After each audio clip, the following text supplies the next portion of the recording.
예, 오늘은 사도행전 강의 25번째 시간으로요. 베드로의 선교 보고라는 제목으로 하나님 말씀 전할 때에 크신 은혜가 있기를 주의 이름으로 축원합니다. 우리가 지난 시간에 보았던 이 고넬료의 회심은 예루살렘 교회에 적잖은 충격을 주었습니다. 이 고넬료 사건 이전까지 예루살렘 교회와 사도들은 오직 성령이 임하시면 너희가 권능을 받고 예루살렘과 온 유대와 사마리아와 땅끝까지 이르러 내 증인이 되라는 말씀과 모든 민족을 제자 삼아 세례를 주라 라는 이 말씀을 실천하지 못하고 있었습니다. 사도행전 8장에 보면 빌립이 성령의 음성을 듣고 이 에티오피아 내시에게 세례를 베푼 이후에도 자발적인 이방 선교는 없었습니다. 그러나 이 고넬료 사건을 시작으로 이제 본격적인 이방 선교가 시작이 되는데요. 오늘 우리가 읽은 사도행전 11장 1절에서 18절 말씀은 이 고넬료에게 세례를 베풀고 돌아온 베드로의 일종의 선교 보고라고 할 수 있습니다. 이방인과 교제를 했다는 이유로 베드로를 비난하던 예루살렘 성도들이 베드로의 선교 보고를 듣고 난 다음에 하나님께서 이방인에게 이 회개의 은혜를 주셨다, 그 복음의 은혜를 주셨다는 것을 깨닫게 됩니다. 이것은 실로 놀라운 사건인데요. 우리는 그냥 사도행전을 읽어가니까 하나님이 이방인에게 성령을 부어주시고 구원해 주셨다 이렇게 생각할 수 있지만, 이 수천 년 동안 선택받은 민족이라는 선민사상과 영적 우월주의의 그러한 그 제자들이 깨어지는 그 순간인 것입니다.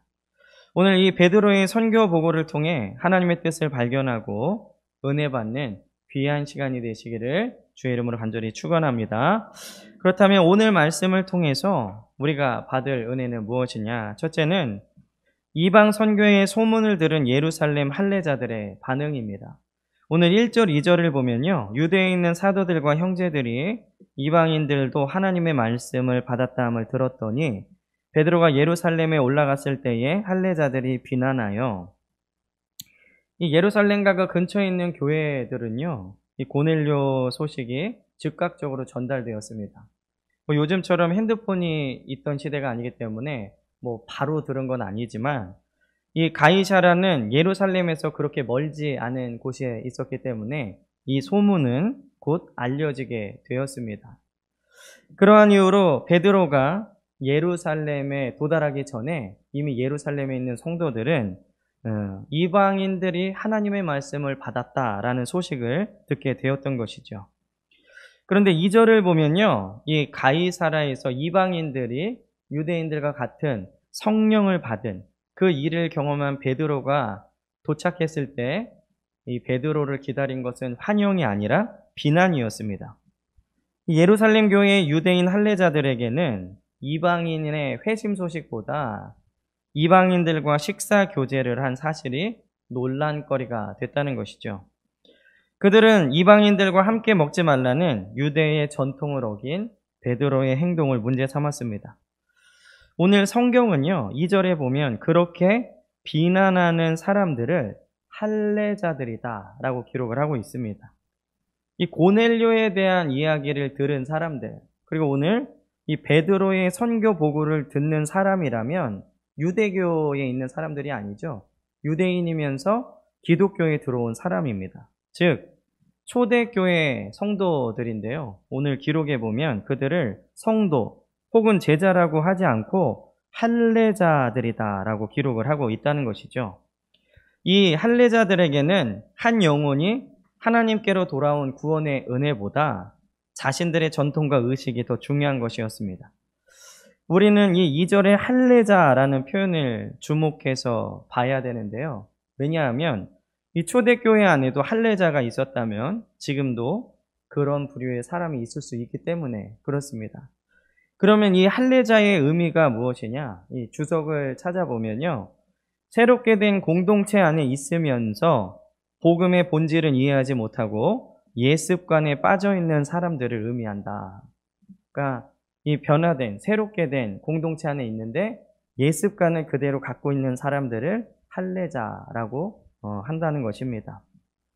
이처럼 교회와 성도가 본질 혹은 사명에 충실하지 못하고 예습관에 빠져 있으면 언제든지 할례자가 될 수 있다는 것이죠. 특별히 교회가 영혼 구원과 세계 선교라는 예수님의 큰 명령을 망각하고 다른 것에 힘쓸 때 교회는 할례자가 될 수 있는 것입니다. 예를 들면요. 그것을 하는 교회들이 나쁘다는 것이 아니라 구원, 그리고 전도, 선교, 이러한 그 핵심적인 사명을 망각하고 교회가 무슨 카페 만든 것에 힘쓰든지 아니면 다른 세상 것에 힘쓴다면 바로 이렇게 할례자가 될 수 있다는 것이죠. 오늘 이 말씀에 나오는 할례자들은 분명 1절에 보면은 유대에 있는 사도들과 형제들이다 라고 기록이 되어 있는데 2절을 보면 그들이 할례자라고 기록이 되어 있다는 것이죠. 사도와 형제들 중에서 할례자로 변절된 사람들이 있다는 것입니다. 오늘 우리는 이 할례자들을 통해서 몇 가지를 깨달을 수 있는데요. 첫째는 이들은 소문을 들었다는 겁니다. 1절에 보면은 유대에 있는 사도들과 형제들이 이방인들도 하나님의 말씀을 받았다 함을 들었더니 오늘 이 1절은 특이한 대조를 보여주고 있는데 이방인들은 하나님의 말씀을 받았고 그들은 소문을 들었습니다. 우리가 이미 살펴본 것처럼 고넬료의 가정은 하나님의 말씀을 받고 성령의 세례를 받았죠. 즉 구원받았다는 얘기입니다. 그런데 할례자들은 소문을 듣고 베드로를 비방했다는 것이죠. 1절에 보면 이런 대조가 분명히 나오고 있습니다. 그러므로 우리는 하나님 말씀 듣기에 늘 힘써야 될 줄 믿습니다.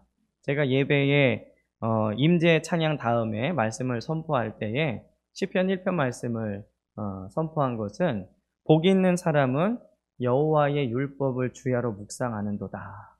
오늘 하나님의 말씀 듣기에 늘 힘쓰시는 저와 여러분들 되시기를 주의 이름으로 축원합니다. 물론 세상 돌아가는 일이나 뉴스 이런 것에 완전히 귀를 막으라는 얘기는 아니죠. 그러나 우리가 하나님의 말씀보다 세상의 소리에 더 귀를 기울일 때 우리가 할례자로 변절될 수 있습니다.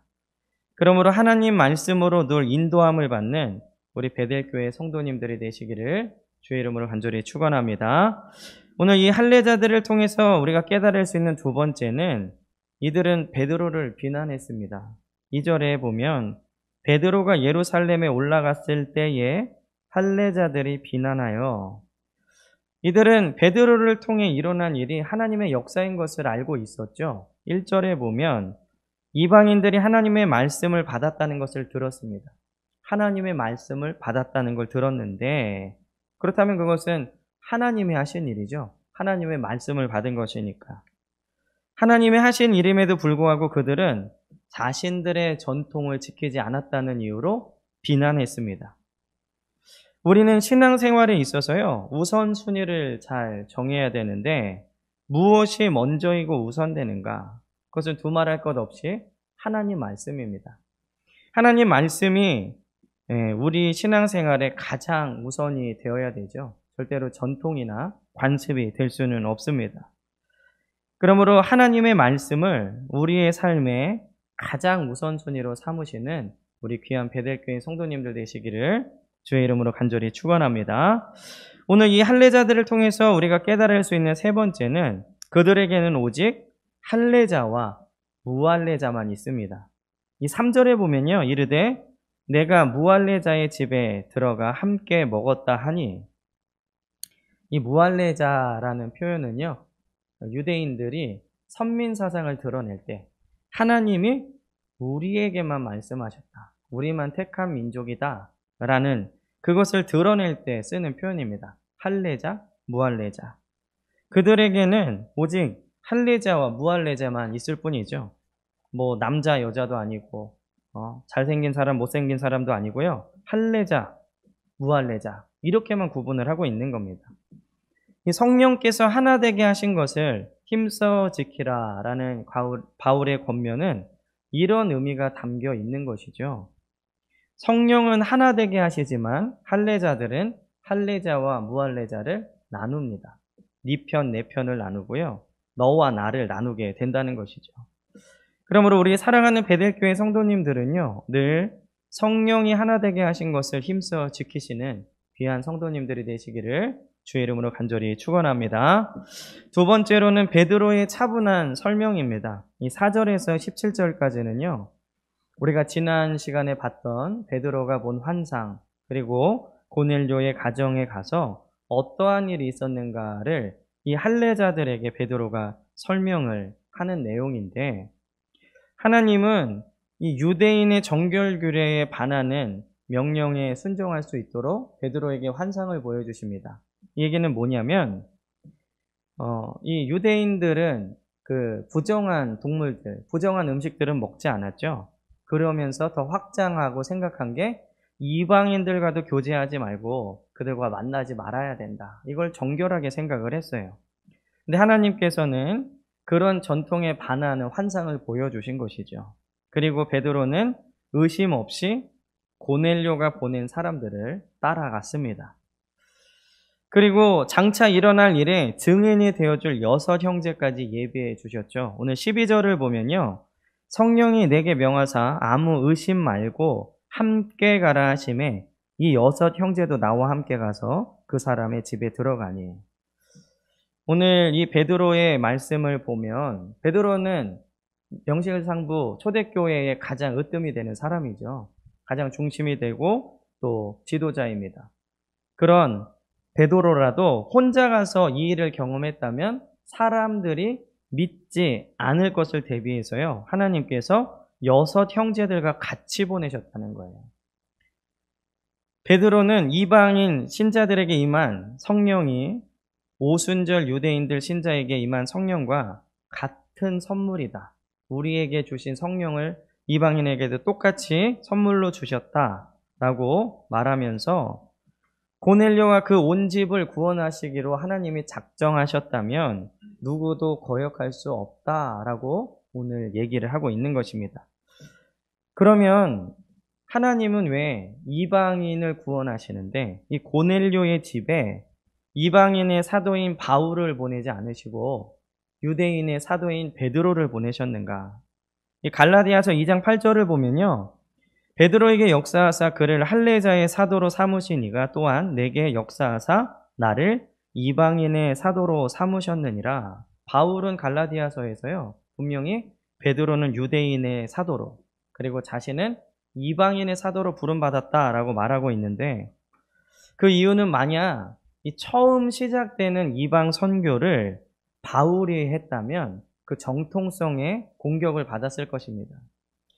우리가 갈라디아서를 보거나 바울 서신을 보면 이 유대인 거짓 교사들이 바울을 공격할 때에 2가지를 공격을 했죠. 근데 그 중에 하나가 바울의 사도성입니다.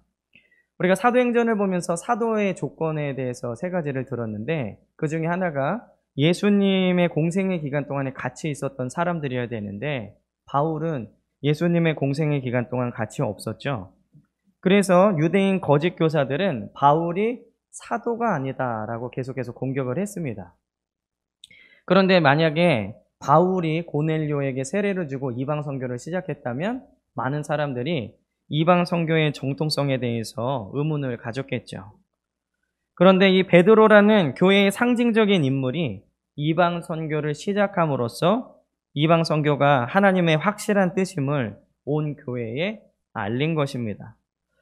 우리는 오늘 이 베드로의 차분한 설명을 통해서 그리스도인들이 세상과 영적인 싸움을 할 때에 승리하는 방법을 배울 수 있습니다.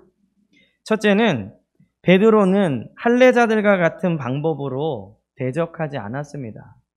이 할례자들은 전통과 관습을 가지고 베드로를 비난했지만 베드로는 그들에게 하나님께서 보여주신 환상과 성령의 음성으로 대답을 했습니다. 이것은 예수님께서요, 우리에게 시험이나 유혹을 이기는 방법을 보여주신 예랑 같은 것인데 예수님은 마귀의 시험에서 말씀으로 승리하셨고 관습과 전통으로 도전하는 유대인들에게도 하나님의 말씀으로 승리하셨습니다. 물론 지금 성도들을 공격하는 방법은 전통과 관습뿐만 아니라 무신론, 유물론, 진화론 등과 같은 세상의 교리이죠. 세상은 개화되고 과학적인 사고를 가진 사람일수록 신의 존재를 믿지 않는다. 마치 종교를 구시대의 유물처럼 우리에게 도전을 하고 있습니다. 이러한 세상의 공격에서 이길 수 있는 방법은 오직 하나님의 말씀을 굳건히 붙드는 것 뿐입니다. 오늘도 하나님의 말씀을 굳건히 붙들어서 세상에서 영적인 전쟁에 승리하시는 저와 여러분들 되시기를 주의 이름으로 간절히 축원합니다. 두 번째로 이 베드로의 설명을 통해서 우리가 세상과 싸울 수 있는 승리의 방법은 베드로는 그들에게 온화하게 대했습니다. 이 베드로는 초대교회에서요 가장 권위 있는 사람이죠. 그러나 그는 할례자들의 불만에 대해 권위를 가지거나 명령하고 정죄하지 않았습니다. 이 베드로가 얼마만큼 권위 있는 사람인지는 이 사도행전 5장을 보면 아나니아와 삽비라 사건을 보면 알 수 있죠. 그런데 오히려 베드로는 그들에게 온화하게 고넬료의 가정에 있었던 일을 설명하고 있습니다. 이 사실 할례자들이요 베드로를 비난하고 원망했던 이유는 따로 있습니다. 1절을 보면 표면적으로는 이방인과 식사한 것에 대해서 이렇게 비난을 했지만 그 내면에는 이방인들도 자신들과 같이 하나님 말씀을 받은 것에 대한 질투였습니다. 1절을 다시 한번 보십시오. 유대에 있는 사도들과 형제들이 이방인들도 하나님의 말씀을 받았다함을 들었더니 왜 이렇게 기록을 해놨을까요? 그냥 고넬료가 혹은 이방인이 구원받았음을 들었다 이렇게 하면 쉬울 텐데 사실 여기에는 이 유대인들의 사고, 생각을 우리가 알 수 있는데요. 유대인들이 가장 중요하게 생각하는 일 중에 하나가 모세가 시내산에 올라가서 하나님의 말씀을 받은 사건입니다. 어느 민족에게도 하나님이 직접 나타나셔서 이렇게 말씀을 준 민족이 없죠. 그래서 그들은 홍해 사건보다도 오히려 시내산, 그곳에서 모세가 말씀을 받은 그 사건을 자기 민족의 굉장히 중요한 사건으로 생각을 했습니다. 그런데 이방인들이 하나님의 말씀을 받았다는 것, 즉 우리와 똑같은 위치가 됐다라는 생각에 질투를 하게 된 것이죠. 그런데 베드로는 그런 할례자들의 마음을 알고 그들을 설득하는 수고를 아끼지 않았던 것입니다. 세상은 교회와 성도들에게 거칠고 난폭한 말들을 하죠. 저도 이 교회차를 몰고 운전하고 나가면 교회차 옆에 우리 베델교회라고 쓰여 있잖아요. 그래서 그런지 끼어들 때 막 거칠게 끼어들고요. 깜빡이도 안 켜고 막 거칠게 대할 때가 많이 있습니다. 어디 가서 목사라고 하면 함부로 대하기도 하고 교회 다닌다고 하면 무시하기도 하죠. 이게 세상의 모습이에요. 그러나 우리는 그런 세상 속에 살면서 베드로처럼 전혀 다른 방식으로 그들을 대하면 됩니다. 난폭하게 말하고 난폭하게 상대하는 세상에 대해서 우리는 베드로처럼 예수님의 마음을 갖고 온화하게 대하면 되는 것이죠. 저는 이 말씀을 준비하면서요, 사실 우리 사랑하는 성도님들이 내일부터 세상에 나가서 치열한 영적 전투를 싸워야 되시는데 승리하셨으면 좋겠다라는 그런 마음을 가지게 되었습니다. 왜냐하면 저는 대하는 사람들이 성도들이거든요. 그리스도인이고 성령을 그 안에 가지신 분들입니다. 그렇기 때문에 저는 상대적으로 공격을 받거나 그런 일이 거의 없는데 우리 성도님들은 이런 거친 세상에 나가서 성령을 품지 않은, 믿지 않는 사람들을 상대해야 되죠. 그러면서 상처도 입고 영적인 침체도 당하고 말씀대로 살아봤는데 오히려 손해를 당하는 것 같은 일들을 겪기도 합니다. 그러나 그럴 때에 우리는 베드로처럼 전혀 다른 방식으로 그들을 상대해야 됩니다. 그래야 그들이 예수님에 대해 알게 되고 참된 믿음이 무엇인지 깨닫게 되는 것이죠. 세상 사람들 속에는 세상의 영이 있고요. 우리 안에는 성령이 계십니다. 그러므로 우리가 세상과 다른 방법으로 살아갈 때에 우리는 영적인 싸움에서 승리할 수 있는 줄 믿습니다. 오늘 이 베드로의 모습을 통해서 세상에서 영적으로 승리할 수 있는 세 번째 방법은 베드로에게는 확실한 체험이 있었습니다. 5절에서 12절까지는 우리가 지난주에 봤던 그 내용을 베드로가 계속해서 설명하고 있는 것인데요. 이 베드로가 할례자들의 비난을 들으면서도 그들을 확실하게 설득할 수 있었던 것은 바로 그가 하나님의 말씀과 성령의 음성을 듣고 고넬료의 집에 가서 임하시는 성령의 역사를 체험했기 때문입니다. 우리가 이처럼 세상의 도전에 승리하기 위해서는 확실한 체험적인 믿음이 있어야 됩니다. 머리로 아는 것, 그리고 이론적으로 이해하는 것도 훌륭한 믿음이지만 그런 것들은 세상의 도전 앞에 흔들릴 수 있습니다. 그러나 체험적인 믿음은 세상의 도전에서 흔들리지 않죠. 물론 낭망할 수 있고 영적인 침체에 빠질 수도 있습니다. 살짝 넘어질 수도 있지만 아주 엎드려지진 않습니다. 왜냐하면 그 체험적인 믿음이 나를 다시 일으켜 세우기 때문이죠. 그렇다면 우리는 언제 이 베드로처럼 확실한 체험을 할 수 있느냐? 그것은 오늘 말씀처럼 하나님의 말씀을 듣고 하나님의 일에 참여할 때에 체험할 수 있는 것입니다. 우리 지난 시간 말씀을 잠깐 생각해 보면요. 베드로가 환상을 어떻게 보게 됐죠? 점심시간 시장한 중에 지붕에 올라갔기 때문이에요.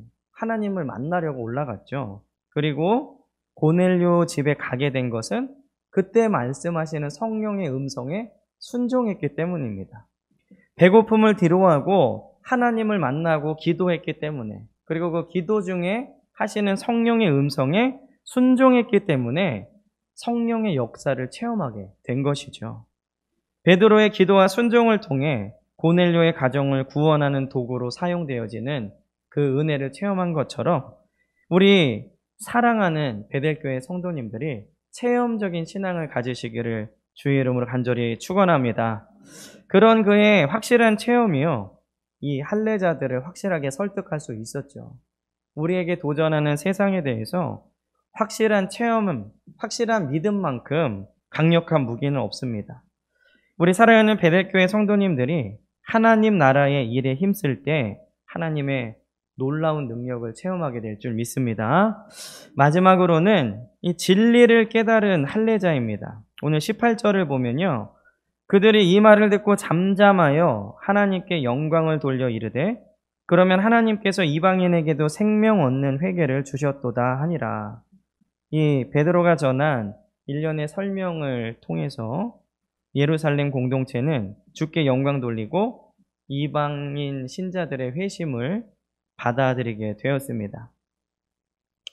이 베드로의 설명이 할례자들로 하여금 변화를 이끌어낸 것이죠. 오늘 이 베드로의 설명을 들은 할례자들의 변화는 무엇이냐? 첫째는 그들은 베드로의 설명을 듣고 잠잠해졌습니다. 오늘 18절을 다시 한번 보면 그들이 이 말을 듣고 잠잠하여, 소문만 들었을 때에는 베드로를 비난했죠. 그런데 이 베드로의 설명 안에는 하나님의 말씀, 성령의 음성, 그리고 하나님의 계획들이 들어 있었습니다. 즉 하나님의 말씀을 듣고는 잠잠해졌습니다. 이처럼 하나님의 말씀은요, 세상의 요란한 소리와 소문을 잠잠케 합니다. 하나님의 말씀은 우리의 내면을 변화시키시기 때문에 그렇죠. 이 할례자들이 잠잠해졌다는 것은요, 그들이 이전에 가졌던 관습과 전통을 버렸다는 것을 의미합니다. 우리 지난 시간에도 봤지만 사실 베드로도요, 이 전통과 관습을 쉽게 버리지 못했어요. 그래서 하나님이 환상을 보여주셨을 때 내가 속되거나 이 더러운 것들을 입에 대지 않았습니다 라고 말했죠. 그런데 고넬료의 가정에 가서 그 하나님께서 하신 일을 체험함으로 이 관습이, 이 전통이 깨어진 것입니다. 하나님의 말씀은 사람을 새롭게 합니다. 그래서 바울은 누구든지 그리스도 안에 있으면 새로운 피조물이라 이렇게 말씀을 했죠. 우리는 하나님의 말씀으로 새롭게 된 사람들인 줄 믿습니다. 그러므로 이제 세상의 소문과 소리에 더 이상 귀를 기울이지 말고 하나님의 말씀에 귀를 기울이시는 귀한 성도님들이 되시기를 주의 이름으로 간절히 축원합니다. 오늘 이 베드로의 선교 보고를 통해서 할례자들의 두 번째 변화는 그들은 하나님께 영광을 돌리게 되었습니다. 우리 18절을 계속해서 보면요. 하나님께 영광을 돌려 이르되, 사실 이 영광은 이방인들이 하나님의 말씀을 받았다는 소식을 들을 때 돌려야 되는 것이 마땅하죠. 소문을 통해서 이방인들도 하나님의 말씀을 받았다, 이 얘기를 들었을 때 그럼 이방인들도 구원받는구나, 할렐루야, 너무 기쁘다, 이렇게 영광을 돌렸어야 됩니다. 그러나 하나님께 영광을 돌리는 것이 조금 늦었다고 해서 그 영광을 하나님이 거절하시는 것은 아닙니다. 우리는 늦게 깨달을 수도 있고요, 늦게 체험할 수도 있고, 늦게 하나님께 영광을 돌릴 수도 있습니다. 중요한 것은 하나님의 말씀이 들려졌을 때, 깨닫게 됐을 때 하나님께 영광을 돌렸다는 것이죠. 처음에 그들은 이방인들도 자신들처럼 하나님 말씀에 받은 것에 대해서 질투를 했지만, 지금은 이방인들에게도 하나님의 말씀이 주어진 것에 대해서 영광을 돌리고 있습니다. 질투가 감사로 바뀌게 되는 것은 오직 주의 말씀으로만 가능합니다. 제가 날마다 묵상하는 그 묵상집에 보니까요, 하나님의 말씀에 귀를 기울이면 질투가 감사로 바뀌는 순간이 올 것입니다, 이렇게 기록이 되어 있더라고요. 혹시 우리의 삶에 원망과 질투가 있다면 오늘 하나님의 말씀을 붙들어야 될 줄 믿습니다. 그럴 때 우리의 원망과 질투가 감사로 바뀌게 되는 것입니다. 마지막으로 이 베드로의 선교 보고를 통해서 할례자들의 세 번째 변화는 그들은 하나님의 뜻과 계획을 깨닫게 되었습니다. 계속해서 18절을 보면요, 그러면 하나님께서 이방인에게도 생명 얻는 회개를 주셨도다, 이렇게 깨닫게 된 것이죠. 사실 이방인에게 생명을 얻는 회개, 구원을 주시겠다는 약속은 예수님께서 제자들에게 수차례 하신 말씀입니다. 부활하신 예수님께서 모든 민족으로 제자를 삼아 세례를 주라, 그리고 사도행전에 보면 땅 끝까지 이르러 내 증인이 되라, 이 얘기가 바로 그 얘기잖아요. 이방인들도 구원하라, 복음을 듣고 구원받게 하라, 이것입니다. 심지어 구약에서도요, 이방인의 빛이 되어라 라는 말씀이 있어요. 근데 그 말씀을 듣고 알았지만 깨닫지 못하고 있었던 것입니다. 이들은 하나님의 놀라운 계획을 베드로의 선교 보고를 통해서 비로소 깨닫게 된 것이죠. 제가 금요일에도 잠깐 말씀을 드렸지만, 이처럼 하나님의 말씀은 우리로 하여금 비밀을 알게 하십니다. 문자적으로 기록된 말씀이 이해되고요, 깨닫게 되는 것은 오직 성령의 역사로만 가능한 줄 믿습니다. 저도 예전에 성경을 읽으면 그때는 잘 이해되지 않았던, 혹은 그냥 읽어가면서 넘겼던 말씀들이 지금 와서 깨달아지고 적용되는 말씀들이 있어요. 그때의 상황에서는 그 말씀을 깨닫지 못했지만 지금 오늘 나의 위치나 상황을 보니까 이 말씀이 비로소 깨달아지는 것이죠. 이런 깨달음은 저의 평생에 계속 있을 것입니다. 그때마다, 상황마다, 때마다, 위치마다 그 깨달아지는 깊이와 넓이가 다르기 때문에 그렇죠. 저는 우리 사랑하는 성도님들도 이런 경험이 있으신 줄 믿습니다. 예전에 그냥 보던 마태복음, 사도행전이 지금 나의 상황과 어떤 위치, 그리고 신앙의 깊이를 보니까 깨달아지는 그런 일들이 있게 되는 것이죠. 예전에 열리지 않았던 말씀의 비밀이 상황과 때가 되니까 성령께서 알게 하신 것입니다. 하나님은 우리에게 수많은 약속을 하셨죠. 여러분들 개인적으로 기도하며 말씀 보며 받은 약속들이 있으신 줄 믿습니다. 하나님이 우리에게 공통적으로 하신 약속은 뭐죠? 크게 잘 될 것입니다. 저는 이 약속의 말씀을 믿습니다. 이 약속은 우리가 한 번에 깨닫게 되거나 이루어지는 게 아니죠. 만약에 그렇다면 당장 내일이라도 여기에 모인 여러분들 모두가 잘 되고 크게 어떠한 일들이 일어나야 되는데 그렇지 않습니다. 때가 되면 하나씩 보여주시는 것이죠. 성도 한 분 한 분이 잘 되는 일들이 계속해서 일어날 것이고, 그것은 순서와 상관이 없습니다. 하나님이 정하신 그 약속하신 때가 되면 이루어지는 줄 믿습니다. 오늘 이 성령의 역사로 하나님의 말씀을 늘 깨달으시고 또 하나님께 영광을 돌리는 우리 귀한 베델교회 성도님들이 되시기를 주의 이름으로 간절히 축원합니다. 기도하겠습니다.